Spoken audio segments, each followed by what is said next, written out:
केंद्र से ले लो 9.5 साल में कुछ भी नहीं मिला। शिक्षा, रोजगार, स्वास्थ्य, महंगाई, नौकरियां, इस पर कभी किसी तरीके की बात की गई। बाबा का जो ये बुलडोजर रूप है ना, इससे कहीं ना कहीं पुलिस का इकबाल बजाय बुलंद होने के गिरा है। वो कमज़ोर महसूस कर रहे हैं अपने आप को। जनता भी सड़क पे आ चुकी है एक दूसरे को मारने के लिए, और उसे पता है कि अब कोर्ट में न्याय नहीं मिलेगा, अब कहीं नहीं न्याय मिलेगा। जिस तरीके से सरकारें कोर्ट के बाहर न्याय देने लग गई हैं गोलियां मार के, तो जनता, दूसरी जनता अपने दूसरे दुश्मन को भी इसी तरीके से गोलियों के माध्यम से मारने का काम कर रही है। यह है बाबा का सरकार, यह है बाबा का बुलडोजर की ताकत कि हम इस तरीके से अपने जीवन काल को देख रहे हैं कि पता नहीं कल औरों के साथ हुआ, कल मेरे साथ हो जाए। हम नरेंद्र मोदी को 10 किलो चावल देंगे अपनी मेहनत की कमाई से, 10 किलो चावल देंगे नरेंद्र मोदी को। अगर साहब नमक नहीं देंगे, टमाटर नहीं देंगे, प्याज नहीं देंगे, तेल नहीं देंगे, गैस नहीं देंगे, उसको बनाने के लिए तुम्हें जंगल से लकड़ियां लानी पड़ेंगी और पानी उबाल के वो 10 किलो चावल तुम्हें खाने पड़ेंगे।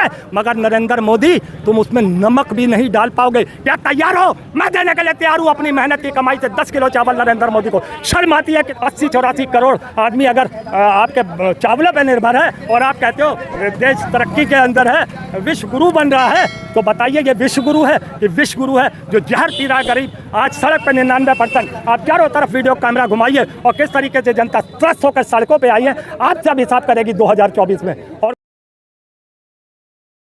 2024 चुनाव सर्वे को इस वक्त हम मौजूद है दारुल सफा में। हमारे साथ कुछ लोग हैं यहाँ। आइए बात करते हैं किस तरीके से पिछले 10 साल रहे हैं और 24 में कौन प्रधानमंत्री बन रहा है, क्या है जनता के राय, क्या कहना चाहते हैं सर? देखिए, अब आपको तो पता ही है जिस तरीके से सांसदों और विधायकों, वो मंत्रियों को विधायकी का चुनाव लड़ाया जा रहा है, उस तरीके से तो नरेंद्र मोदी ने अपनी हार कबूल कर ली है। तो ये भी एक दर्शाता है कि इतना ओवर कॉन्फिडेंस नहीं होना चाहिए आदमी को कि अभी लोकतंत्र चल रहा है, चुनाव नहीं हुए अभी आप, और आप इस तरीके की टिप्पणी कर रहे हैं जैसे कि कोई राजे महाराजाओं का कार्यकाल चल रहा है। अभी आपको चुनावी प्रक्रिया से गुजरना पड़ेगा, तब आप ये फैसला करेंगे कि आप हैं कि नहीं है। पहली बात, आप जीतते हैं तब आप अपने आपको प्रधानमंत्री कहिए।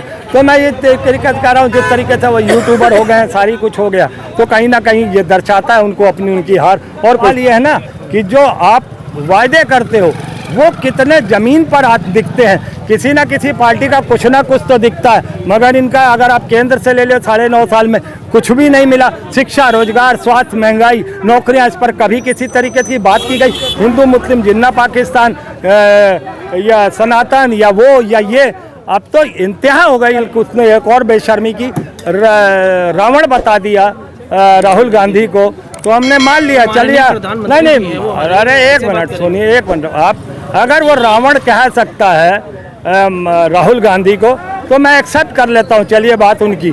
मगर प्रिय नरेंद्र मोदी उर्फ राम जी, ये तो बता दो। राम कह रहे हैं ना, क्यों कह रहे हैं वो भी तो सुन लीजिए। हमारी यशोधरा मैया, सीता मैया है कहाँ वो? उनका तो पता देश को बता दीजिए। और पता चला कि कुछ दिन, घंटों ही बाद, अभी परसों रावण कहा, कुछ ही दिन घंटों बाद वो सीता राहुल गांधी के पास बड़ोदरा सीट से कांग्रेस की प्रत्याशी हो गई। तो हमको तो सीता मैया यशोधरा के रूप में मिल गई सीता मैया, और वो बड़ोदरा से कांग्रेस पार्टी से चुनाव लड़ रही हैं। तो ये तो है। ये 24 में कितनी सीटें आ रही बीजेपी की? हमको लगता है कि 2014 में जिस जगह से चले थे उसी जगह पे इन्हें ला के पटका जाए। देश ऐसा करे कि इन्हें 2 सीट पे अमित शाह और मोदी को कुछ पैसे कमाने के लिए, ताकि इनकी दिनचर्या चल सके, बाकी सीटें इनसे छीन ली जाए। ये देश चलाने योग्य नहीं है। मगर चलिए, हमारे बड़ा दिल करके हम जनता 2 सीटें इन्हें दे देगी। उत्तर प्रदेश में जिस तरीके से विकास हो रहा है, बुलडोजर चल रहा है, माफिया जेल में चले गए, उसके बारे में क्या कहना चाहेंगे? हाँ, तो विकास तो हमने 9.5 साल में विकास दिखाई नहीं दिया ना। तो आप तो लखनऊ के हो कि नहीं हो पता नहीं। हम गए खज्जागंज थाने में, हमने वहाँ पे विकास की रिपोर्ट लिखा ली कि विकास नजर नहीं आ रहा मोदी का, कहाँ है 9.5 साल से। तो कहने लगा ठीक है रिपोर्ट लिखा दो। अरे सुन तो लीजिए, मैंने जब रिपोर्ट लिखाई हजगंज थाने में, भाई हमें विकास नजर नहीं आ रहा, मोदी का विकास नहीं नजर आ रहा। उन्होंने कहा 2-4 दिन बाद आओ। हम 2-4 दिन बाद गए, उन्होंने कहा अभी विकास नहीं मिला। हम 10 दिन बाद गए, हमने विकास नहीं मिला। तो हम तो ये समझ गए हैं ना, और देश की जनता भी समझ गई है, मोदी का कोई विकास था ही नहीं, कोई विकास पैदा ही नहीं किया था, कोई काम तो किया नहीं था, विकास कहाँ से होना था। अब उस थानेदार ने झूठ बोला, क्या बात है। हम तो रिपोर्ट लिखाए हैं। उत्तर प्रदेश में कानून व्यवस्था पूरी तरह दुरुस्त हो चुका है, उससे संतुष्ट? हाँ, बिल्कुल सही बात है। इसीलिए जगह जगह पे 6 आदमी एक साथ मारे जा रहे हैं। बाबा का जो ये बुलडोजर रूप है ना, इससे कहीं ना कहीं पुलिस का इकबाल बजाय बुलंद होने के गिरा है। वो कमज़ोर महसूस कर रहे हैं, अपने आप को थका ठगा महसूस कर रहे हैं। वो मानसिक रूप से पीड़ित है। बाबा के इस अत्याचार से, बाबा के इस दबाव से पुलिस प्रशासन कहीं ना कहीं दबाव में है पूरी तरीके से, जो इस तरीके के हरकतों पे आ गई है कि अब जनता भी सड़क पे आ चुकी है एक दूसरे को मारने के लिए।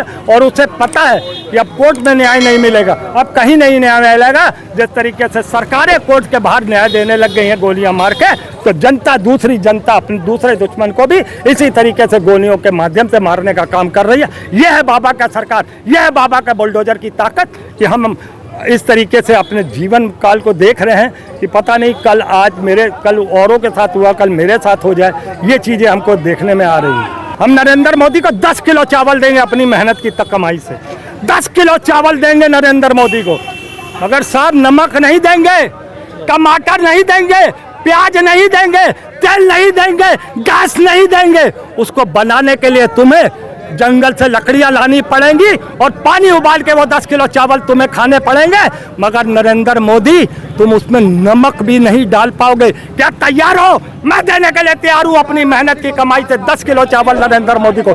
शर्म आती है कितना 80-84 करोड़ आदमी अगर आपके चावलों पे निर्भर है और आप कहते हो देश तरक्की के अंदर है, विश्व गुरु बन रहा है। तो बताइए ये विश्व गुरु है कि विश्व गुरु है जो जहर पी रहा है गरीब। आज सड़क पर 99% आप चारों तरफ वीडियो कैमरा घुमाइए और किस तरीके से जनता स्वस्थ होकर सड़कों पे आई है। आपसे अब हिसाब करेगी 2024 में।